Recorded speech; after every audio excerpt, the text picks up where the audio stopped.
जब किसी खिलाड़ी का सर मेडल पहनने के लिए झुकता है तो सारे हिंदुस्तान का सर ऊंचा उठ जाता है। जब किसी खिलाड़ी की धड़कनें बढ़ती हैं तो सारे हिंदुस्तान का दिल थम जाता है। जब कोई खिलाड़ी जीत के करीब होता है तो सारे देश के हाथ एक साथ दुआओं में उठ जाते हैं। एक खिलाड़ी सारे हिंदुस्तान को एक कर देता है।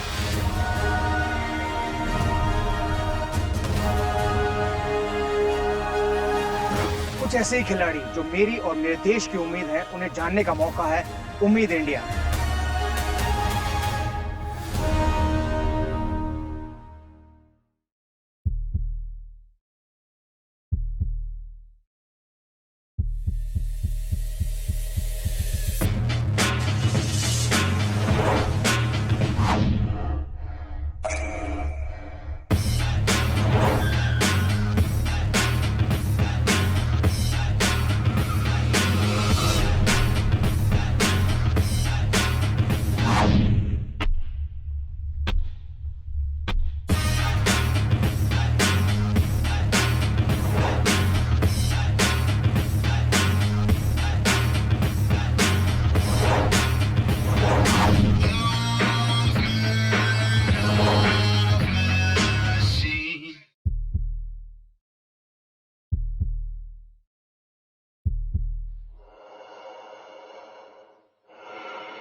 मुझसे तो ज्यादा दूर फेंका नहीं गया।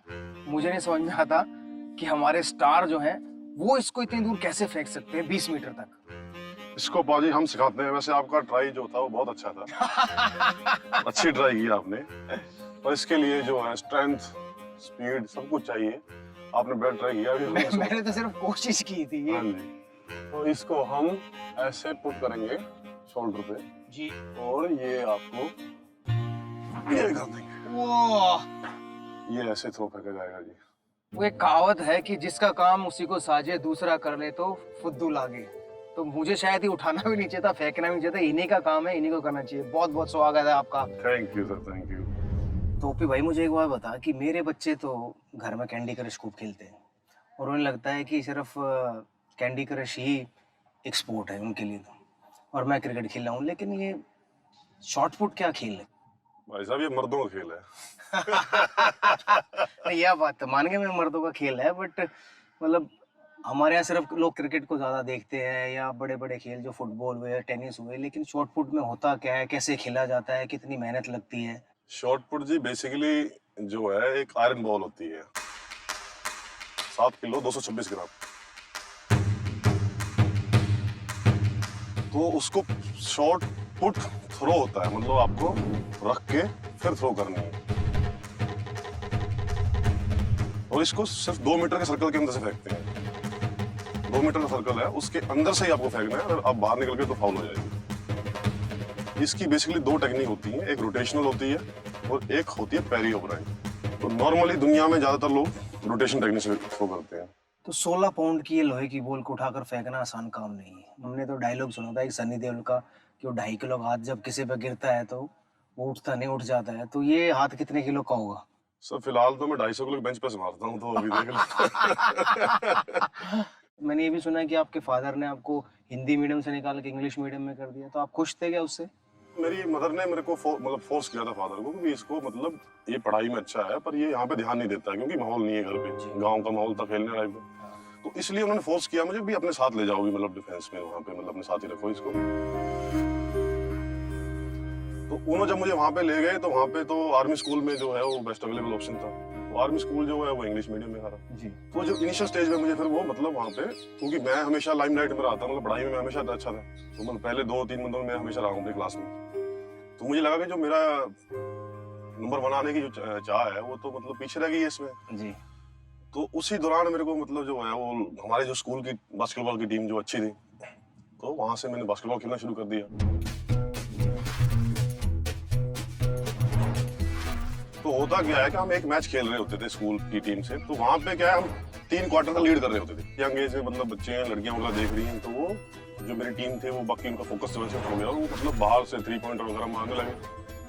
और जो लास्ट क्वार्टर में हम जो है वो मैच 10-12 पॉइंट से हार गए। तो मैं शुरू से ही मतलब बड़ा इम्पेशेंट था, मेरे को लगा कि यार ये तो मतलब टीम गेम तो मैं नहीं खेल पाऊंगा। ओके। तो मैं कोई ना कोई इंडिविजुअल खेल करूंगा। तो उस टाइम मैं हल्का बॉल का थोड़ा मोटा मतलब शॉर्ट पुट के बारे में जानने लगा था, अभी शॉर्ट पुट मैं कर लेता हूँ। तो जिंदगी में वो कौन सा पड़ाव था या वो मोड़ था जहाँ आपको लगा कि आप शॉर्ट पुट में ही आगे निकल सकते हो? एक्चुअली हुआ क्या कि जब मैं स्कूल से खेलता खेलता नेशनल में जूनियर नेशनल मेडल ले आया, और वहां से मेरे को जो ललित भनोट साहब ने मुझे देखा और मुझसे बातचीत की, और उन्होंने देखा कि जेन्युइन बंदा है, पूछने लगे कितना गोला फेंकता है। तो एक्चुअली मुझे भी तब मालूम नहीं था भी मैं फेंकता कितना हूँ। तो मैं कहा बहुत दूर फेंक देता हूँ। बहुत दूर का 20 मीटर फेंक देता है। मैं कहा 20 मीटर फेंक देता हूँ। तो अगर उस समय वो फेंकवा लेते आपसे? हाँ, तो मैंने कंपटीशन में फिर अगले नेक्स्ट दिन कंपटीशन था, तो वहां पे मैंने 17 मीटर ही कुछ किया, तो ऑलमोस्ट क्लोज था। ओपी भाई ने मजाक मजाक में बोल तो दिया 20 मीटर, बट जो रिकॉर्ड था, नेशनल रिकॉर्ड था, वो 20.42 का था, जो इन्होंने ही तोड़ा, और एक बार नहीं मेरे ख्याल से 2-3 बार तोड़ा, और इनका रिकॉर्ड है 20.69।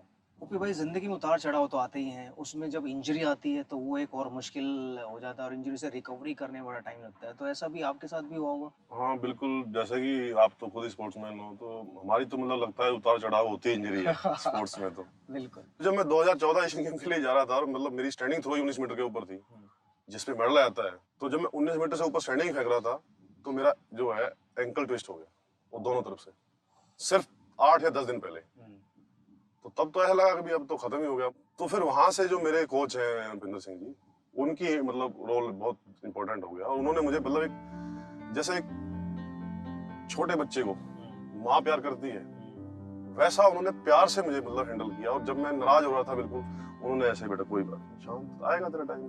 तो ऐसे करते करते मतलब ऑलमोस्ट अब 2.5 साल बाद मुझे लग रहा है कि मैं अब दोबारा से मतलब मेरे अंदर वो फिर से मतलब आग लगी है, नहीं अब हो जाएगा, दोबारा से हो जाएगा। जैसे छोटे बच्चे को दोबारा चलना सिखाना। हाँ जी, हाँ जी, हाँ जी। मेरी जिंदगी में भी एक बार ऐसा ही उतार चढ़ाव आया था, जब मैंने डिसाइड किया कि मैं रिटायर हो जाऊंगा 2007 में। तो मैंने ऐसे ही सचिन तेंदुलकर से बात की कि मैं कल रिटायरमेंट अनाउंस कर रहा हूँ अपनी।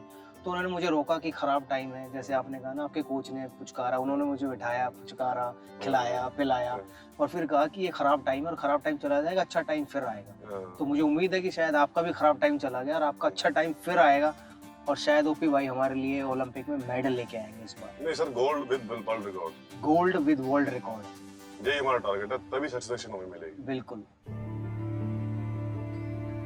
गुरु को भगवान ऐसे ही नहीं कहा गया है, तो चलिए उन गुरु को भी प्रणाम कर लिया जाए जिन्होंने ओपी को आज एक वर्ल्ड क्लास प्लेयर बनाने में बड़ी तपस्या की है। इनके गुरु, कोच और inspiration Shri Bhupinder Singh ji. OP student के तौर पर कैसे?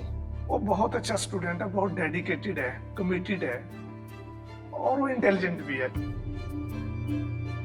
वो बहुत ज्यादा ट्रेनिंग करना चाहता है, और उसको ट्रेनिंग से रोकना पड़ता है। और जब ट्रेनिंग से रोकते हैं तो बोलते हैं साहब ऐसे थोड़े वर्ल्ड क्लास रिजल्ट्स आ जाएंगे, ऐसे हम वर्ल्ड रिकॉर्ड तोड़ेंगे। आपको काबू करना पड़ता है, बहुत ही ज्यादा हो जाता है। ओपी का जो सबसे स्ट्रॉन्ग पॉइंट है वो है कंटिन्यूस ट्रेनिंग। कमजोरी उसकी एक सबसे बड़ी कमजोरी जिसके ऊपर वो काबू पा रहा है, वो चाहता था अभी मिल जाए, अभी। पेशेंस बहुत कम था उसमें। ओलंपिक एक बहुत बड़ा इवेंट होता है हर किसी के लिए, तो आप पर ओपी पे कितना प्रेशर रहता है ओलंपिक का? मतलब जैसे जैसे नजदीक आएगा ओलंपिक, तब तब प्रेशर और बढ़ता जाएगा आप लोगों पर? उम्मीदें बढ़ती जाएगी, प्रेशर तो नहीं। खैर, उम्मीदें ही प्रेशर होती है, उम्मीदें नहीं है तो कुछ नहीं है। फिर 125 करोड़ लोग अगर उम्मीद रखेंगे तो फिर वो प्रेशर में तब्दील हो ही जाएंगे। और किस तरह का रूटीन फॉलो करते हैं आप ओपी के साथ? ट्रेनिंग है वो कंटिन्यूस प्रोसेस है, जहां आपने बेस्ट देना है। उसमें जो एक शेड्यूल है उसको हम साइकिल्स में बांटते हैं, साइकिल्स को ईयर में बांट देते हैं, ईयर को जो है 4 ईयर का एक प्रोग्राम है उसमें बांटा होता है।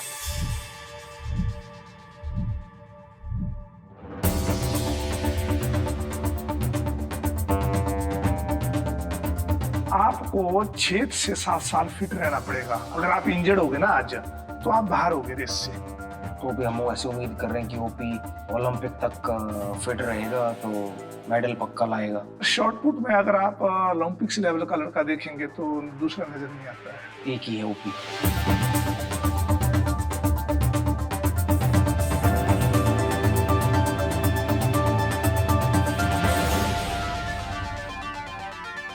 ओपी की ट्रेनिंग कैसे होती है ये तो हमने भूपेंद्र जी से सुन लिया है।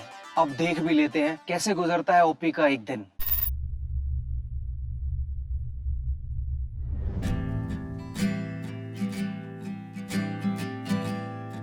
मेरा दिन तकरीबन 5:30 बजे के आसपास शुरू होता है। ट्रेनिंग से जाने से पहले मैं ड्राई फ्रूट्स वगैरह लेता हूँ, फिर मैं ट्रेनिंग पे आ जाता हूँ। वहाँ पे अपनी मतलब मेरी ट्रेनिंग स्टार्ट होती है around 7 o'clock in the morning.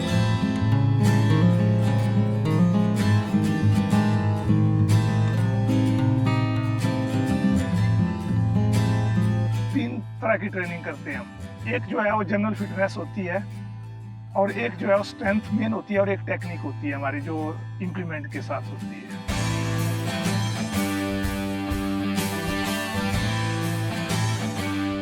General fitness में हमारी हल्की रनिंग होती है, कोई 2-2.5 किलोमीटर तक की, और डिफरेंट जो हर्डल एक्सरसाइज हुई, जो जंपिंग एक्सरसाइज हुई, डिफरेंट टाइप्स की जो ऑल बॉडी एक्सरसाइज होती है या ओन बॉडी वेट से एक्सरसाइज होती है वो करते हैं।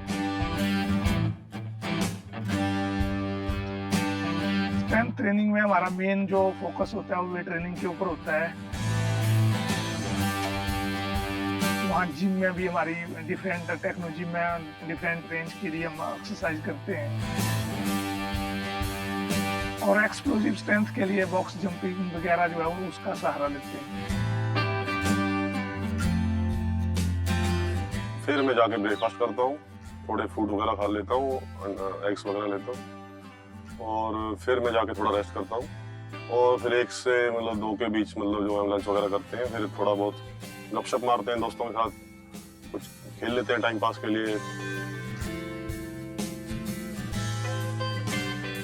4 बजे फिर जो हमारा ट्रेनिंग सेशन शुरू हो जाता है शाम का।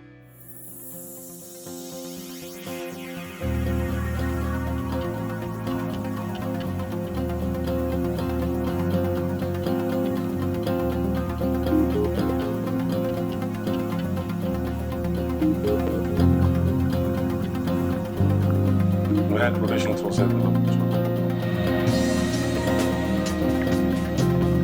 जो टेक्निक है वो फिटनेस पे डिपेंड करती है, प्लस आपको मतलब फोकस होना चाहिए, क्योंकि बहुत छोटे टाइम के मतलब फ्रैक्शन ऑफ सेकंड पे काम होता है, ज्यादा नहीं होता काम।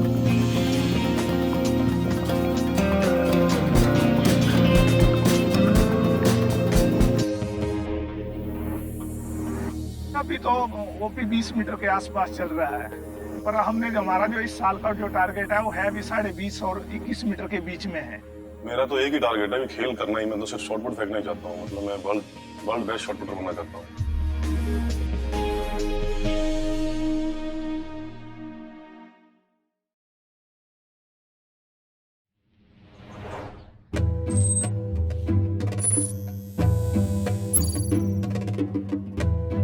हरियाणा में मेरा गांव है, सोना के पास लाखोवास गांव है मेरा। मेरे फादर जो आर्मी में थे तो वो तो ज्यादातर घर से बाहर रहते थे। जॉइंट फैमिली थी हमारी, तो गाय भैंसे वगैरह खूब होती थी। मैं तो धार निकाली, दूध पीने का बहुत शौक है मुझे, पर धार निकाली क्योंकि मैं घर में छोटा था सबसे। अच्छा। कोई जॉइंट फैमिली थी हमारी, तो मतलब सारे बड़े भाई थे मेरे, बहनें वगैरह सब, तो उनके नंबर आता था, मेरा नंबर नहीं आता था। मेरा नंबर तो शरारतों वगैरह में रहता था। तो और कोई ऐसा स्कूल में किस्सा हुआ हो आपका जो टीचर ने डांट मारी हो, या कोई पढ़ाई में आपको कोई ऐसा सब्जेक्ट है जो बिल्कुल पसंद ना आया हो? नहीं, मैं वैसे मतलब मुझे कभी ऐसी कोई प्रॉब्लम नहीं आई। मैं सिर्फ ये था कि मतलब शायद मेरी बॉडी जो है वो थोड़ी जल्दी ग्रो कर रही थी, तो जो एनर्जी लेवल था वो बाकी लोगों से बहुत ज्यादा था। तो वो दिल करता था भी कुछ खेला जाए, शरारत की जाए, मतलब पंगे लेने के लिए दिल करता रहता था। तो किसी की कभी जो बड़े थे तो पिटाई कर देते थे, उनसे पंगे ले लेता था, तो छोटों की मैं कर देता था ढंग से। तो उस चक्कर में मतलब बहुत मेरे को मतलब मेरी जो टैग था वो ऐसा था कि मतलब ये तो बहुत बदमाश बच्चा बनने वाला है। तो मतलब इतनी बड़ी हाइट तब भी होगी जब आप छोटे थे? हाँ, मैं 9th क्लास में मेरी हाइट सेम थी, तो 9th क्लास से हाइट है, ये हाइट मेंटेन कर रहा हूँ तो मतलब अभी और ऊपर जाएगी। नहीं अब तो मुश्किल ही लगता है। अच्छा, आपकी यंग एज में कोई ऐसा नाम जिसने आपको सबसे ज्यादा सपोर्ट किया हो, आपके ऊपर समय बिताया हो या आपका टैलेंट को पकड़ा हो? सर मेरा तो जो पहला टीचर है ना जी, वो मेरी मदर ही है। अच्छा। मतलब जो हमारा माहौल है जहाँ पे लेडीज को मतलब सेकंड हैंड में रखा जाता है, मतलब ज्यादा प्रायोरिटी दी जाती है, वो एक ऐसी लेडी थी जिसके अंदर एक अलग कुछ करने का जज्बा था, मतलब प्रूव करने का अपने आप को। जी। तो हमारे समाज में, हरियाणा में हम जैसे रहते हैं, तो मतलब वहाँ पे इतना मौका नहीं था, वो नॉर्मली हाउस वाइफ, उसको जब शादी के लायक हुए तो भेज दी। तो तब तो मुझे लगता था कि ये जिद करती है मेरे साथ भी, मुझे मतलब मस्त खेलने नहीं देती है, नहीं करने देती। पर एक्चुअली वो उसकी फ्रस्ट्रेशन थी जो वो खुद नहीं कर पाई थी और वो मेरे थ्रू करवाना चाहती थी। तो जब मैं थोड़ा मैच्योर हुआ, मुझे समझने लगा, तो मुझे लगा कि मेरे को उससे ज्यादा बड़ा मोटिवेटर तो मेरे लिए कोई नहीं, मतलब अभी तक भी नहीं बन पाया। आज भी मतलब मैं अगर कभी थक जाता हूँ, हार जाता हूँ, तो मैं उसको याद कर लेता हूँ, मेरी माँ को, क्योंकि वो किस तरह से मतलब उसने संघर्ष किया अपने जीवन में अपने आप को प्रूव करने के लिए। कहते हैं ना कि माँ का कोई तोड़ नहीं है। जी बिल्कुल। कोई दूसरा आदमी आपके लिए इतना सोच भी नहीं सकता, इतना कर नहीं सकता जितना माँ कर सकती है। कितनी रिस्पॉन्सिबिलिटी ऐड ऑन हो जाती है या प्रेशर आ जाता है परिवार की तरफ से आपके ऊपर कि भाई आपको अच्छा खेलना है या मेडल लाना है? मैं लकी रहा हूँ हर मामले में, और शायद इसीलिए मैं खेल कर पा रहा हूँ कि मतलब हर चीज मतलब कुदरत में जो है वो उसी तरह से दी है कि मैं खेल कर सकूं। विनीता नाम है मेरी वाइफ का, तो वो भी इतनी अच्छी है नेचर की कि मतलब जो है वो आज तक मैं 4 साल में, पिछले 4 साढ़े 4 और 5 साल को मैरिज हो गई है हमारी शादी को। ठीक से बताएं वरना नाराज हो जाएंगे। 4 साढ़े 4 की 5 मतलब 4.5 साल हो गए मैरिज को। तो मैं मुश्किल से 40-50 दिन ही उसके साथ मतलब स्पेंड कर पाया हूँ टाइम, तब से आज तक। इतने मतलब 4-5 साल? हाँ इतने दिनों में। तो वो इतनी सपोर्टिव है, उसने कभी डिमांड ही नहीं की है। तो बिना फैमिली के सपोर्ट के तो शायद ये खेल तो हो ही नहीं सकता। अच्छा, मुझे एक और बात बताओ कि जैसे मेरी फैमिली में कोई क्रिकेट नहीं खेला, मतलब कोई स्पोर्ट ही नहीं खेला, बट मैं क्रिकेटर बन गया। आपकी फैमिली में स्पोर्ट खेला कोई? मेरे फादर थे, वो आर्मी के अंदर थे, तो वहाँ पे मतलब आर्मी लेवल पे जो वो बॉक्सिंग भी करते थे, रेसलिंग भी करते थे, और समटाइम एथलेटिक्स भी कर लेते थे। तो उनको स्पोर्ट्स की नॉलेज थी। तो जब मैं स्पोर्ट्स करना मैंने शुरू किया तो उनको पता था भी अगर अच्छा खिलाड़ी बन जाता है तो उसकी भी वही फेम मिलता है जो एक मतलब दुनिया में किसी फील्ड में जाके आदमी करना चाहता है। तो इसलिए उन्होंने मुझे कभी रोका नहीं उसके लिए, और हमेशा मोटिवेट किया कि मतलब अगर तू खिलाड़ी बनना चाहता है तो अच्छा बन के दिखा। ओपी के बारे में उनके पिताजी से बेहतर कौन बता सकता है, तो जानते हैं ओपी को उनके पिताजी की नजरों से। पिता के लिए एक बेटा हमेशा छोटो कह लो, मुन्ना कह लो, ओपी आपके लिए क्या है? मुन्ना तो है ही साहब। मेरे को जो मान सम्मान ओपी से जो मिला है वो हर पेरेंट्स चाहता है कि मुझे मेरे बेटा मेरे से अच्छा बने, वो मुझे उससे मिला। जब ओपी खिलाड़ी बन रहा था तो उसके रास्ते में जो अड़चने आई या जो स्ट्रगल आई उसके बारे में हमें कुछ बताइए। जैसे कि बाहर जाने के लिए प्रॉब्लम होती थी, जैसे यहाँ जो कोच अच्छे नहीं मिले थे तो उसको नॉलेज नहीं थी गेम के बारे में। अगर कोच अच्छा मिल गया तो फिर ग्राउंड नहीं मिलता था। अच्छा। उतना फिर मेरे पास भी सोर्स नहीं था। अच्छा। वो फिर सब परेशानी उस टाइम थी उसको। आप आर्मी में थे और आपने आर्मी में रहकर देश की सेवा की। 24 साल आपने अपने आर्मी को दिए, देश को दिए, और आज ओपी भी एक तरह से देश की सेवा ही कर रहा है। तो उसमें आपका क्या विचार है? मेरा सोच ये है साहब, पहले तो मेडल लेकर आए ओलंपिक में, और फिर जो है भारत में जो कुछ नाम करने के लिए विशेष चुनिंदे आदमी पैदा हुए हैं जी, ऐसा कुछ करके जाए देश में। पदक तो बहुत ले लेते हैं जी, लेकिन उसका कोई विशेष काम करके जाए देश में। ओपी के फादर जो है उनकी जो सोच है वो मेडल से भी काफी आगे है, क्योंकि वो चाहते हैं कि ओपी मेडल तो लाए लेकिन मेडल के बाद वो कुछ ऐसा काम करे, यंगस्टर्स को तैयार करे जो देश का भी नाम रोशन करे। इनकी सोच को मैं सलाम करता हूँ। मेरे लिए जिंदगी जो है वो सिर्फ खेल, और खेल में शॉट पुट। उसमें जीतता हूं तो मेरी जिंदगी स्मूथ चल रही है, हारता हूं तो वो मौत के बराबर ही है।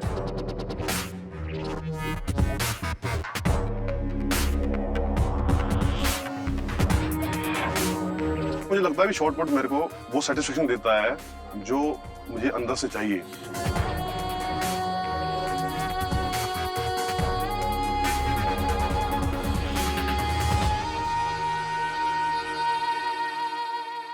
ये जो लंदन ओलंपिक का एक्सपीरियंस था वो कितना काम आया आपके? उसमें मैंने देखा कि मतलब जो ओलंपिक्स है वो एक अलग ही स्टेज है, मतलब परफॉर्म करने के लिए। उससे पहले मैंने मतलब 1 लाख लोगों के सामने परफॉर्म नहीं किया था। ये 1 लाख लोग होते हैं, वो चिल्लाते रहते हैं और मतलब वहां पे आपको अपनी आवाज नहीं सुन पाती। मतलब आप दिल में बात कर रहे हो ना, तो कई बार मुझे लगता है वो भी नहीं सुन पाते हैं।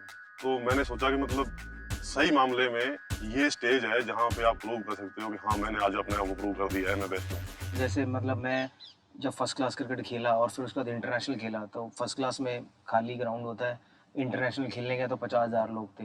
तो जो पहला कदम रखते थे वैसा डर लगता है कि मैं कहाँ आ गया, मैं क्यों आ गया, कि गलत जगह तो नहीं आ गया। तो ऐसा शायद हर खिलाड़ी के साथ होता है, लेकिन वो शायद एक ही बार एक्सपीरियंस होता है, वो एक दिन का ही डर होता है, उसके बाद वो डर निकल जाता है, फिर आप यूज टू हो जाते हो।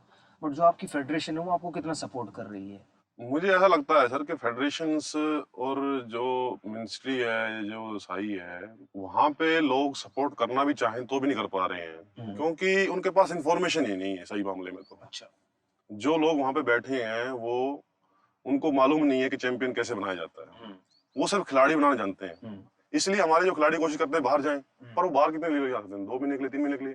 परंतु जो स्पोर्ट्स है वो तो कंटिन्यूअस प्रोसेस है, फिटनेस की मतलब हाईएस्ट लेवल है, और फिटनेस 2 महीने 3 महीने में आएगी नहीं। बिल्कुल, वो तो उसके लिए तो हर साल इम्प्रूवमेंट चाहिए, हर साल इम्प्रूवमेंट चाहिए। एक और बड़ी अच्छी बात निकल कर आई कि बाहर के देशों में 8 साल मेहनत करते हैं एक ओलंपिक में मेडल लाने के लिए, और हमारे खिलाड़ियों से उम्मीद की जाती है कि वो 4 या 5 महीने में मेहनत करें और उसके बाद हमें मेडल ला कर दें। ओपी भाई, आपके लिए ओलंपिक गोल्ड क्या मायने रखता है? ओलंपिक गोल्ड प्लस में वर्ल्ड रिकॉर्ड। वर्ल्ड रिकॉर्ड नहीं भूलेंगे। नहीं, वो फिर उसके बिना तो क्योंकि ओलंपिक गोल्ड से ही तो आपको मतलब नाम मिलेगा, मतलब नाम मिलेगा इन द सेंस मतलब आप प्रूव कर पाओगे भी आपकी कंट्री भी ओलंपिक चैंपियन प्रोड्यूस कर सकती है, और दोनों साथ में हो जाएं तो फिर वो सोने पे सुहागा। ऐसी उम्मीद रखते हैं हम ओपी भाई से कि वो आने वाले ओलंपिक में वर्ल्ड रिकॉर्ड तो बनाए विद गोल्ड के साथ, तो सोने पे सुहागा कर दे। जब मैं पटियाला आया था तो मुझे एक उम्मीद थी कि जिस फ्यूचर ओलंपिक चैंपियन से मैं मिलने जा रहा हूँ वो मुझे ये देखने का मौका जरूर देंगे कि ओलंपिक स्टेडियम में हमारा खिलाड़ी खड़ा है, पूरे स्टेडियम में जन गण मन गूंज रहा है और हमारा तिरंगा शान से ऊपर जा रहा है। लेकिन ओपी, उनके कोच भूपेंद्र जी और उनके पिताजी से मिलने के बाद मेरी उम्मीद एक पक्के विश्वास में बदल गई कि ऐसा होगा, जरूर होगा।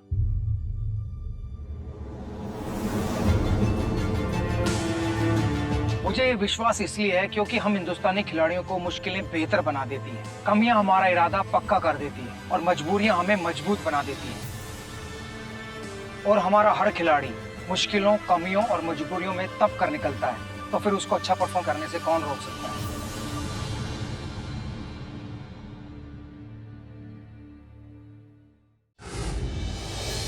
Like, share, subscribe and click on the bell icon to never miss an update from Epic.